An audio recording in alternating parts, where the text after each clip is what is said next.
अस्सलामुअलैकुम। Straight talk में खुश आमदीद। आपके साथ मैं हूँ आयशा बख्श। मुस्लिम लीग के सदर नवाज शरीफ ने पाकिस्तान तहरीक इंसाफ पर तनकीद करते हुए कहा है कि करप्शन, माशी तबाही, महंगाई और बदतमीजी तब्दीली की सौगातें थी।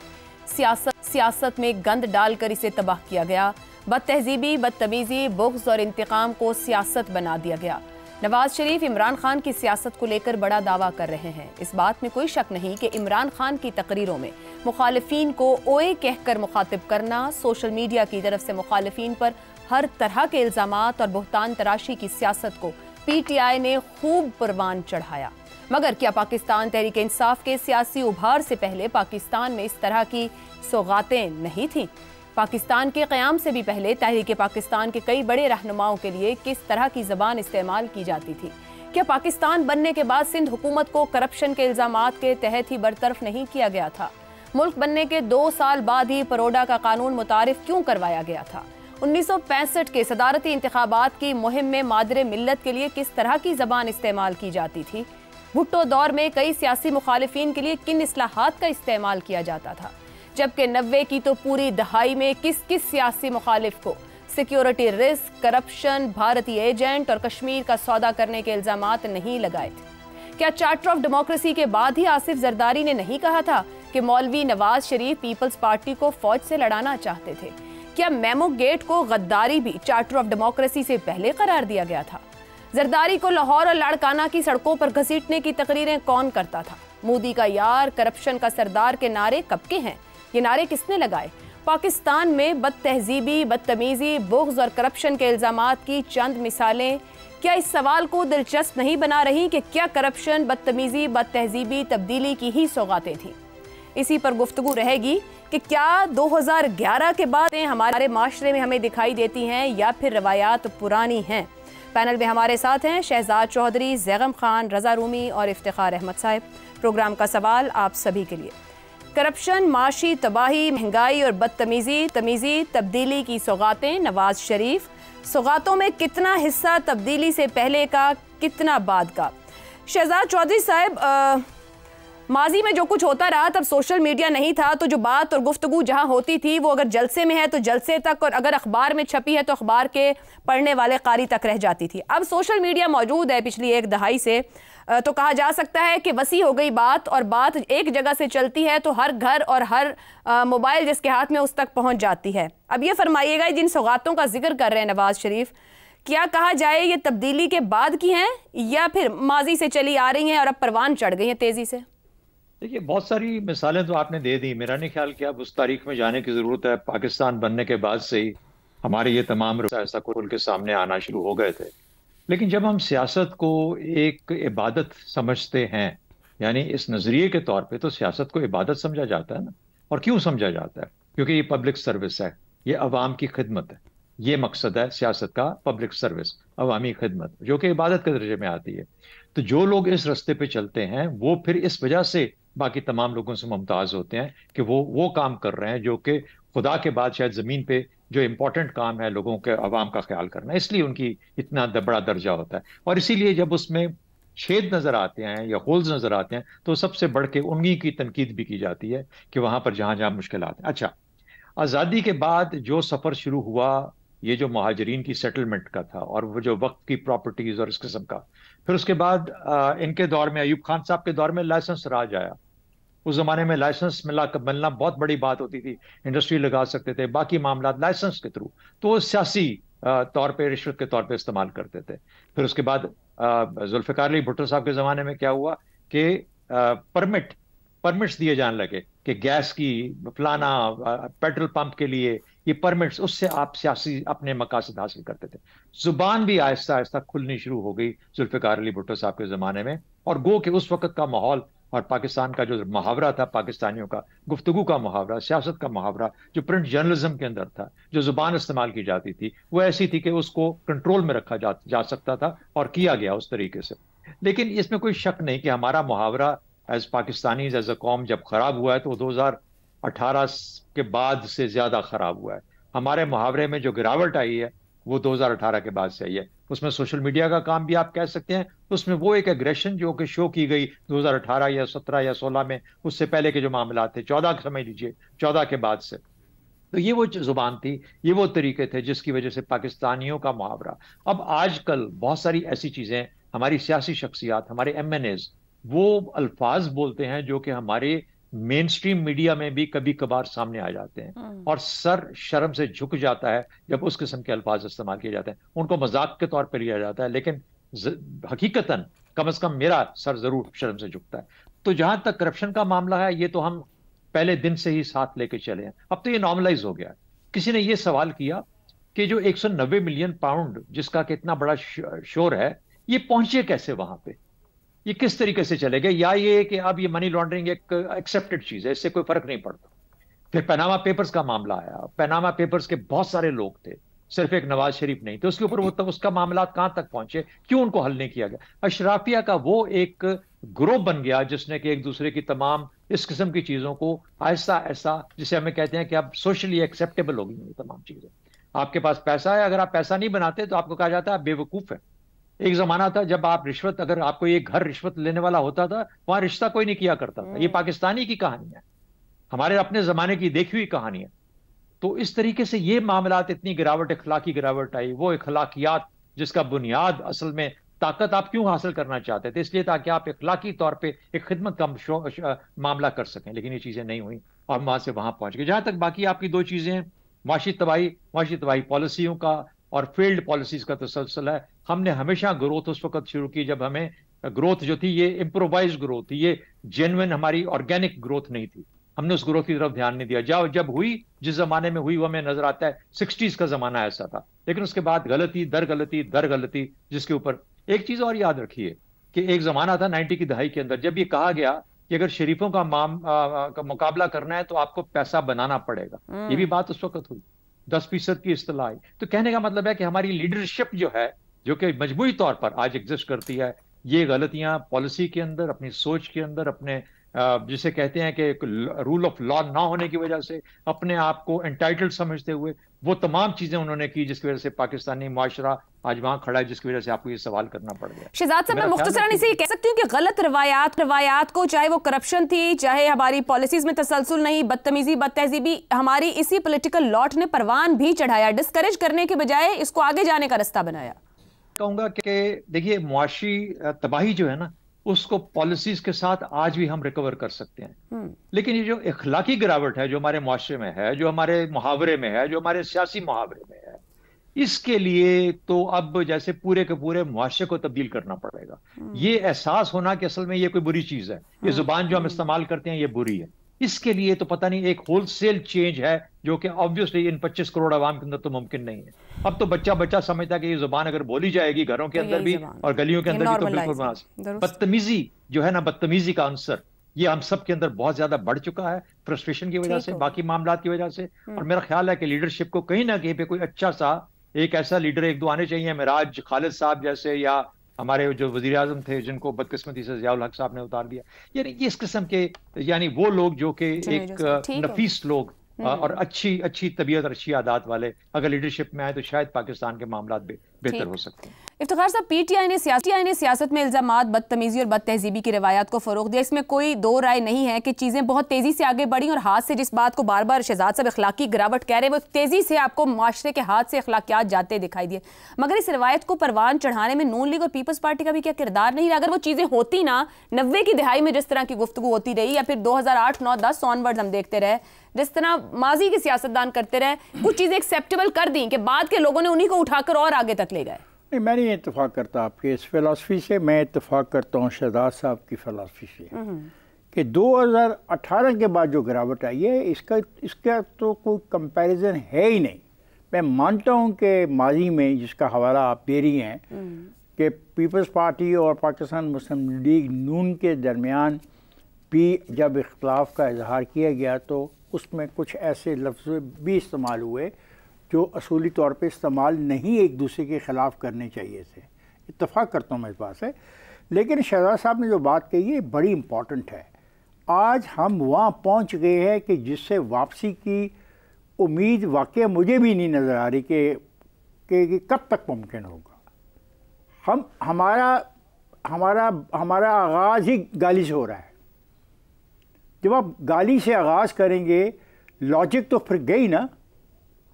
और मैं आपसे इख्तिलाफ राय रखता हूँ, आप मुझे इख्तिलाफ राय के जवाब में गाली देते हैं, तो फिर इख्तिलाफ राय तो ख़त्म हो गया।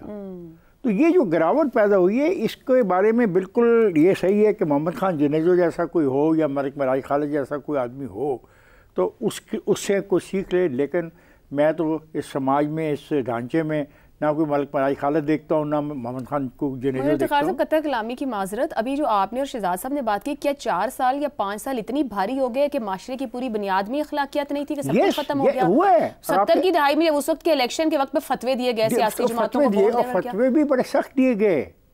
मतलब कुछ था ना माशरे के अंदर एब्जॉर्ब करने की कैपेसिटी। गाली नहीं थी। एक बात को कंफ्यूज न करें। बदतमीजी और बदतहजीबी नहीं, 70 के अंदर इंतहाई इख्तिलाफ के बावजूद ऐसी बदतहजीबी और गिरावट का एक वाक़या सिर्फ हुआ, सिर्फ एक वाक़या हुआ, वो भी PNA की तहरीक से पहले एक बहुत मुअज़्ज़ज़ आदमी के साथ गुलबर्ग के अंदर। और मुझे नहीं पता कि ऐसा कोई और वाक़या हुआ हो, और उस वाक़े को किसी ने अप्रिशिएट नहीं किया।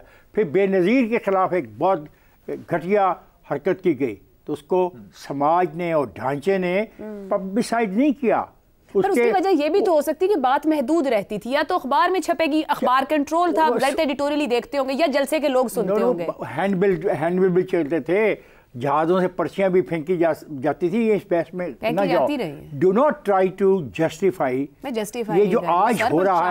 आप यकीन करो, माशरे का ये हालत है, आप यकीन करो, आप अपनी चॉइस के किसी भी लीडर की तारीफ में अभी ट्वीट करो और 10 मिनट के बाद जो जवाब आएगा ना, एग्रीड ऑन दिस, वो तुम्हारे 14 तबक होते हैं, रोशन कर देगा। 14 ही करें। तो अब ये बहुत संजीदा मामला है। ठीक हो गया। देखें, इख्तिलाफ राय के बगैर आगे हम जा नहीं सकते, क्योंकि there is a thesis and there is a antithesis. Antithesis की बुनियाद अगर गाली जवाब है, नहीं है, जवाब ही नहीं है, जवाब ही नहीं है, सुधार की जरूरत है, सुधार की जरूरत है।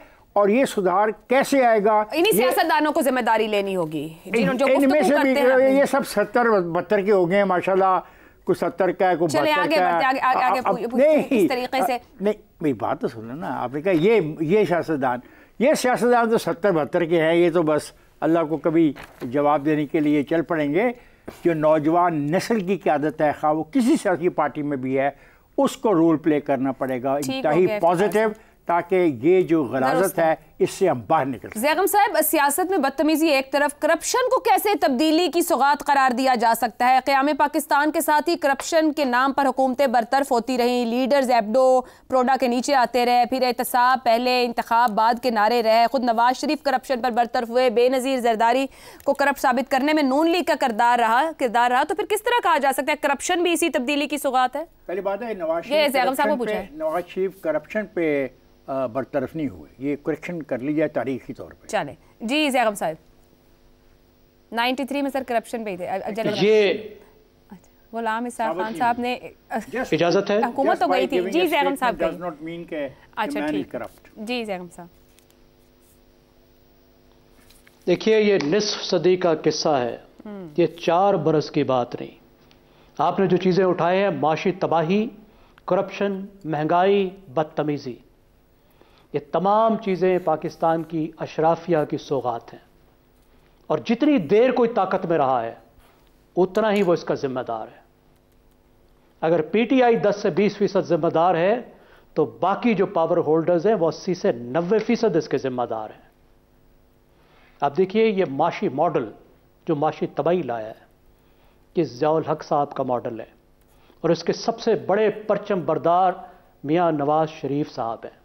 ये मॉडल है कर्ज़ों, इमदाद, इंपोर्ट से मसनूई तरक्की का मॉडल, जिसने पाकिस्तान की बूम बस्ट इकानमी क्रिएट की है, कि खड़ी होती है और फिर धड़ाम से नीचे गिरती है। और नतीजा क्या है? वर्ल्ड बैंक ये कहता है कि 1990 से लेकर अब तक पाकिस्तान की जो फीकस माशी तरक्की है, ऐड कर दूं परचेजिंग पावर पैरिटी पे, वो सिर्फ 2.1% है। फीकस तरक्की पाकिस्तान की 1990 से अब तक पीटीआई के सालों का भी इसमें हिस्सा निकाल लें, और भारत के अरसे में जो यही तरक्की है पर कैपिटा 7.5% है।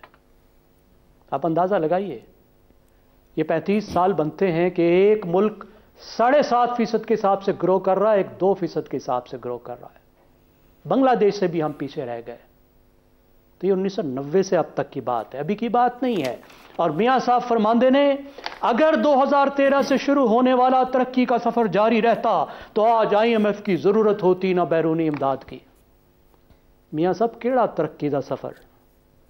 2013 से 2017 तक पाकिस्तान की जो इंपोर्ट थी वो बढ़कर $40 बिलियन से $54 बिलियन हो गई। ऑलमोस्ट कोई 30-40% का इजाफा है। सही। एक्सपोर्ट कितनी बढ़ी? एक्सपोर्ट $25 बिलियन से $22 बिलियन हो गई। ठीक, कम हो गई। तो तरक्की कहां से आ रही थी?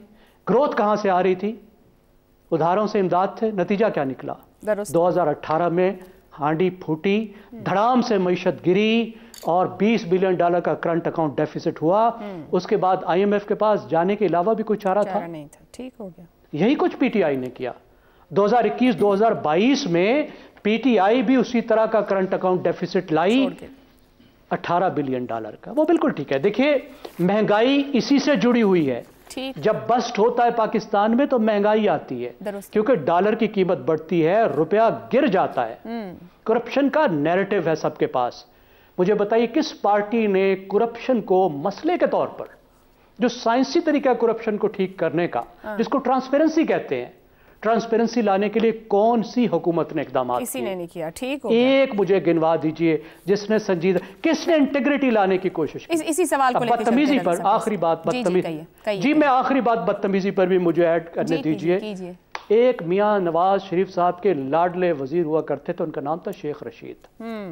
वो मोहतरमा बेनज़ीर भुट्टो के बारे में जो जुबान इस्तेमाल करते थे, वो 40 साल में मैंने ना किसी विफाकी वजीर में सुनी है, ना किसी सूबाई वजीर से सुनी है, ना किसी MNA से सुनी है, ना किसी MPA से सुनी है। लार्जर मसला है, मिलकर ये मसला हल करना होगा, अवाम को फोकस में रखकर। अवाम के लिए मिलेंगे तो तब जब इस बात का एहसास होगा कि कितना नुकसान कर गए हैं। रजा रूमी साहब, ये ट्रांसपेरेंसी के लिए कि कभी किसी सियासी जमात ने काम किया? इंतहा पसंदी, बदतमीजी, बदतहजीबी का कल्चर कौन लाया यहाँ पे? किसने इजाद किया?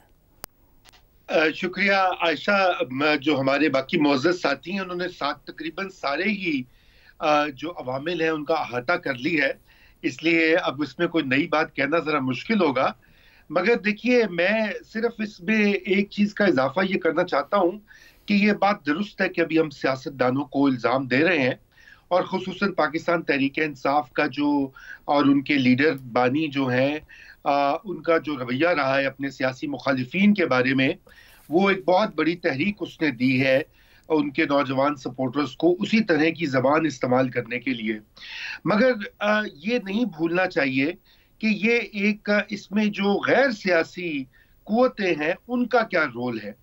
देखिए, ये अभी जिक्र हुआ शेख रशीद साहब का, और मोहतरमा बेनज़ीर भुट्टो और बेगम भुट्टो जो थीं, उनके बारे में जिस तरह की नाजेबा तस्वीर, मैं तो उस वक्त स्कूल में था, मुझे याद है 1986, 87, 88 की बात है, कि जिस तरह की कैंपेनिंग की जाती थी, और वो इवनिंग अखबार छपते थे, ज़मीमें छप के शाया होकर डिस्ट्रीब्यूट होते थे, और पूरी एक र्यूमर फैक्ट्री चलती थी बेनज़ीर भुट्टो साहिबा की किरदार खुशी के लिए।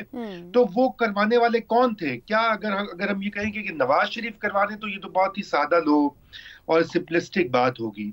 वही लोग, वही कुव्वतें, वही लोग जो उस वक्त किरदार खुशी कर रहे थे बेनज़ीर भुट्टो की, उन्होंने वही एक प्ले बुक जारी रखी है और उसी को आगे जो है परवान चढ़ाया। जो शेख साहब हैं, वो खुद अपने आप को गेट नंबर 4 की पैदावार कहते हैं।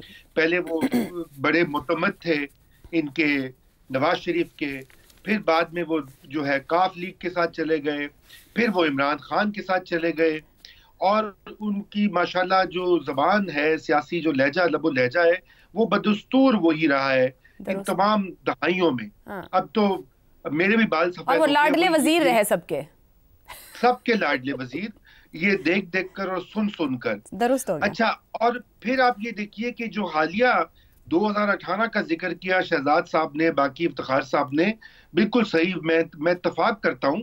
मगर ये ना भूलिए कि ये ट्रोल फार्म्स जो थे, इनकी परवरिश कौन कर रहा और था? क्या हुई? बिल्कुल दुरुस्त। ये यूं तो नहीं होता 2-2, 2.5 बच्चों को लाकर उनको बाकायदा सोशल मीडिया पे मुनज़्ज़म अंदाज से बिठाकर जिस तरह से सियासतदानों की किरदार कोशिश की गई दहाइयों से, अब वो एक हकीकत बन के लोगों के जहनों में सरायत कर गई है। अब उसको ठीक करना जो है वो सियासतदानों का काम तो है कि वो कोड ऑफ कॉन्डक्ट डेवलप करें, एक दूसरे की खवातीन जो है मेंबर ऑफ पार्लियामेंट। साहब ब्रेक पे जाना है। आपने बड़ा वैलिड पॉइंट उठाया है कि जो लर्निंग करवा अनलर्न कैसे करवाना, और ये सबके सोचने का काम है। ब्रेक लेते हैं, ब्रेक से वापस आएंगे तो बात करेंगे 29 साल बाद पाकिस्तान मेजबानी कर रहा है चैंपियंस ट्रॉफी की। इस ब्रेक के बाद प्रोग्राम में एक बार फिर खुशामदीद। 29 साल के लंबे इंतजार के बाद आज पाकिस्तान फिर से आईसीसी टूर्नामेंट होस्ट कर रहा है। आईसीसी चैंपियंस ट्रॉफी के इफ्तिताही मैच में पाकिस्तान और न्यूजीलैंड इस वक्त नेशनल स्टेडियम कराची में मद्दे मुकाबिल हैं।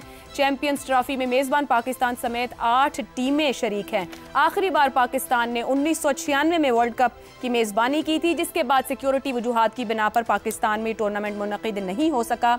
और मार्च 2009 में लाहौर में श्रीलंकन टीम पर होने वाले हमले के बाद क्रिकेट ने वैसे ही पाकिस्तान को खुदा हाफिज कह दिया। पाकिस्तान में टीमें नहीं आई, गुमान हुआ कि अब कभी पाकिस्तान क्रिकेट की मेजबानी नहीं कर पाएगा।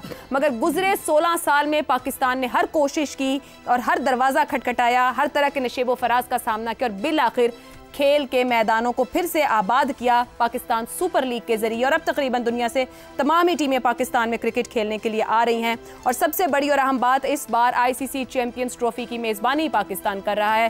पूरा जो मैच है वो चल रहा है, लेकिन सिर्फ एक भारत है जिसने पाकिस्तान आने से इनकार ही किया है। तो भारत के साथ जो मैचेस होंगे वो दुबई में खेले जा रहे हैं। जो क्रिकेट की रौनकें बहाल हुई हैं, कितना अहम है पाकिस्तान के लिए, पाकिस्तान के सॉफ्ट इमेज की बहाली के लिए क्यों इतना अहम है, बाकी खेलों को भी तवज्जो मिलनी चाहिए। इसी पर पैनल से गुफ्तगू करेंगे। सवाल इस तरह से, 29 साल बाद आईसीसी टूर्नामेंट की मेजबानी, खेलों के मैदान मुकम्मल आबाद, चैंपियंस ट्रॉफी पाकिस्तान के सॉफ्ट इमेज की बहाली में कितना अहम किरदार अदा कर सकती है? शहजाद चौधरी साहब, आपके ख्याल में चैंपियंस ट्रॉफी की मेजबानी, इसका इनेकाद कितना अहम है? इसके बावजूद कि पाकिस्तान इस वक्त और बहुत से फ्रंट्स के ऊपर भी लड़ रहा है या फाइट कर रहा है, मगर इसकी मेजबानी करना और इंशाल्लाह कामयाबी से मुकम्मल होना कहां तक हमारे लिए दरवाजे खोलेगा? बहुत अहम है, काबिल सताइश है। दुनिया पाकिस्तान की कहानी, पाकिस्तान के इमेजेस दुनिया भर में जा रहे हैं। जहां जहां लोग क्रिकेट देखने वाले हैं, जिन जिन मुल्कों की टीमें यहाँ पे हैं, उन सब के हाथ इस वक्त टेलीविजन स्क्रीनों पे पाकिस्तान के इमेजेस हैं। पाकिस्तान के लोगों का जोश और बलबला उनको नजर आता है, एक जिंदा कौम की निशानी नजर आती है। ये बिल्कुल ऐसा ही है जैसे कि फीफा का फुटबॉल का वर्ल्ड कप होता है, उस तरह हमारा आईसीसी का क्रिकेट का ये वर्ल्ड कप है। आपका सवाल कि हम उस लेवल पे बाकी गेम्स को क्यों नहीं लेके जाते, क्योंकि उस लेवल के ऊपर जो गेम हमारी इस वक्त चल रही है वो क्रिकेट ही है। एक जमाने में हॉकी हुआ करती थी, बदकिस्मती से वो बहुत तनज़ली का शिकार हो गई। तो जहाँ पे जो खेल है उसको दुनिया के लेवल पे लेके आना हमारे लिए बहुत अहम था, ये पैगाम देना बहुत अहम था। भारत आए ना आए, दुनिया पाकिस्तान में आई है। पाकिस्तान ऑर्गेनाइजेशन के हिसाब से, उसके बाद डिसिप्लिन के हिसाब से, अपने लोगों की एनर्जी के हिसाब से, ये सबक है जो दुनिया का पाकिस्तान में जा रहा है। तो मेरा ख्याल है कि भारत के ना आने के बावजूद पाकिस्तान का एक बहुत पॉजिटिव इमेज और बहुत ही जिसे कहते हैं कि एक ऐसा इमेज जो कि शायद दुनिया ने बहुत अरसे के बाद पाकिस्तान में देखा है, पाकिस्तान के बारे में देखा है। तो मेरा ख्याल है एक खुशाइंद बात है। पाकिस्तान को इस पे डेवलप करना चाहिए, इस पे बढ़ना चाहिए। इससे जो कुछ हासिल होगा उसको रुक नहीं देना चाहिए वहां पर, और इसको बेहतरी की तरफ लेके जाएं, ताकि पाकिस्तान एक आसान और इजी वेन्यू के तौर पे लिया जाए और लोग यहाँ पे आना चाहें। और अगर भारत बाहर रहता है तो उसको अपना नुकसान महसूस हो, वो ये ना समझे कि शायद उसने पाकिस्तान की कोई को हद तक हुई है किसी तरीके से। हरगिज़ नहीं। मेरा ख्याल है इस कम से कम चैंपियंस ट्रॉफी के अंदर India will be the loser. Pakistan as a whole, as a nation अपने आप को विनर के तौर पे देखेगा। तो मेरा ख्याल है बहुत अहम और बहुत ही खुश आइंद बात है कि ये पाकिस्तान में हो रहा है। अल्लाह करे कि खैर खैरियत से हो और बहुत अच्छा इवेंट हो इंशाल्लाह। साहब, 2008 की चैंपियंस ट्रॉफी यहां से मुंतकिल हुई, फिर 2009 में श्रीलंकन टीम पर हमला, जिसके बाद हमारे मैदान वीरान हुए। तीसरे दर्जे की टीमों ने भी आने से, खेलने से इनकार किया। 16 साल बाद मुकम्मल तौर पर टूर्नामेंट की मेजबानी करना पाकिस्तान की कितनी बड़ी कामयाबी है? देखिए, बहुत बड़ी कामयाबी है। और मुझे याद है मैं लाहौर में था जब श्रीलंकन टीम के ऊपर हमला हुआ था। मैं समझता हूँ वो बहुत ही एक अफसोसनाक और तारीख दिन था, और काफी अरसे तक यही कहा जाता रहा कि अब ये क्या हाल हो गया पाकिस्तान का, यहाँ पे कोई नहीं आएगा। वो फैज साहब की एक नज्म है, अब यहाँ कोई नहीं आएगा, कोई नहीं आएगा। तो लेकिन ये कि हमने उसको उलट करके दिखा दिया है। मैं मोहसिन नकवी साहब का कोई बहुत बड़ा फैन तो नहीं हूँ, लेकिन क्रिकेट बोर्ड के हवाले से जो उन्होंने ये काम किया है और जिस तरीके से देखने में आया कि काफी तेजी से उन्होंने मोहसिन स्पीड दिखाई है, ये वाकई काबिल सताइश है। मगर उससे भी बढ़कर ये कि जब रियासत एक बात का जिम्मा ले ले और ठान ले तो कर कि उसने ये सिक्योरिटी को खत्म करना है, असल बात तो ये है आयशा, देखिए ये रियासती पॉलिसियां पिछले सेगमेंट में भी हम अशराफिया की बात कर रहे थे, यहाँ भी 2009-2008 के जो हवाले दे रही थी उस वक्त जो हुआ था वो उसमें भी एक पसपाई दिखाई देती थी रियासत की या उस वक्त की अशरफ एस्टेब्लिशमेंट की। लेकिन इस बार ये लग रहा है कि उन्होंने ये तहैया किया है कि उन्होंने पाकिस्तान का न सिर्फ इमेज करना, देखिए ये हम हमेशा बात करते हैं कि पाकिस्तान का इमेज वो है, अहम बात है, लेकिन जो पाकिस्तानी है वो भी तो तरसे हुए हैं क्रिकेट के गेम को। यहाँ पे हम अपने बचपन में हमें याद है कि मैचेस हुआ करते थे, टेस्ट मैचेस होते थे रोजाना, वहां पे एक गहमा गहमी एक एक्साइटमेंट होती थी, और पाकिस्तानी बल्कि दुनिया भर में साउथ एशिया में स्पेशली क्रिकेट बहुत मकबूल है। बिल्कुल सही। तो इसलिए लोगों को भी वो चाहिए, एक एंटरटेनमेंट चाहिए, एक एंगेजमेंट चाहिए, और वो हमारे यहाँ तो वैसे भी पब्लिक स्पेसेस में बहुत कम है। बिल्कुल ठीक हो गया। खेल के मैदान वैसे भी आबाद करने चाहिए, और क्रिकेट तो एक ऐसा खेल है जो पूरी कौम को जोड़ देता है। ज़ैगम साहब, क्रिकेट के मैदान आबाद करने से के लिए सबने यकजान होकर मेहनत की, बल्कि रजा रूमी साहब ने, हमने शहबाज स्पीड सुना था, उन्होंने आज मोहसिन स्पीड भी इंट्रोड्यूस करा दिया है। ये 16 साल बाद हदफ हासिल कर लिया है। अब इस कामयाबी का सेहरा किसके सर सजेगा? देखिए, रजा रूमी साहब तो कहना चाह रहे थे आज तो हो गई मोहसिन मोहसिन, लेकिन वो थोड़ा शर्मा गए, इससे उन्होंने कम बात की। मुबारकबाद मेरे ख्याल है 2 आदमियों को सबसे ज़्यादा बनती है, नजम सेठी साहब को जिन्होंने रिवाइवल का प्रोसेस शुरू किया था, और मोहसिन नकवी को जिसके दौर में ये रिवाइवल का प्रोसेस मुकम्मल हुआ। और उसके अलावा भी जाहिर है इसके पीछे सैकड़ों लोगों की काविशें हैं। तमाम स्टेक होल्डर्स को मुबारक बनती है कि वापसी का सफ़र जो है वो शुरू हुआ।